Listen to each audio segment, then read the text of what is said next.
Hello दोस्तों, तो कैसे हैं आप सभी।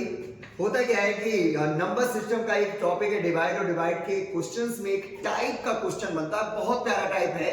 और उसके लिए जो बेटा कॉन्सेप्ट है वो कितू सा है कि अगर कभी भी भाग के उसमें क्वेश्चन में क्वेश्चन ना दिया हो, अगर भागफल ना दिया हो तो आप उसको मान सकते हो जीरो।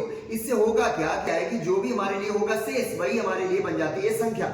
इसी ऊपर आधारित ये इतना प्यारा सा क्वेश्चन आपके सामने है। इसको आप बेटा पॉज करो, अपने आप से हल करो। ना हो पाए तो यहां पे देख लो। तो क्या है क्वेश्चन कि एक संख्या को n से डिवाइड करने पर, एक संख्या n को d से डिवाइड करने पर शेष आता है 14। यही तो बोला है। तो यहाँ पे क्वेश्चन दिया नहीं है तो हम लोग अपनी ओर से मान लेंगे कि उसका क्वेश्चन है जीरो, जिससे ये जो शेष है वही n बन जाएगा। जो होगा शेष वही हमारे लिए बन जाएगी संख्या।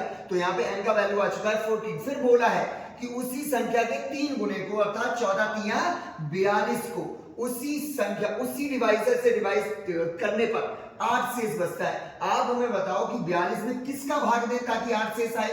तो आप कहोगे कि यहाँ पे भाग दे दो आप 34 का। किसका भाग दे दो? 34 का। तो हो जाएगा 34 एकम 34 और बचेगा कितना? 8 बचेगा।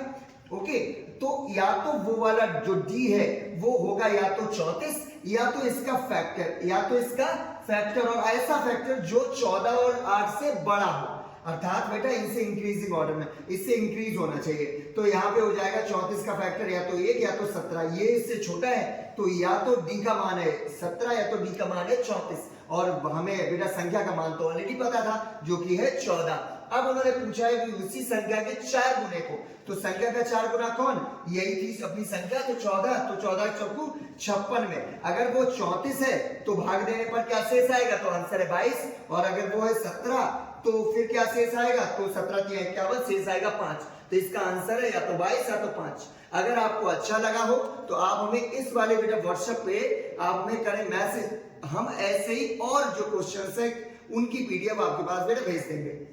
चलिए, जय हिंद।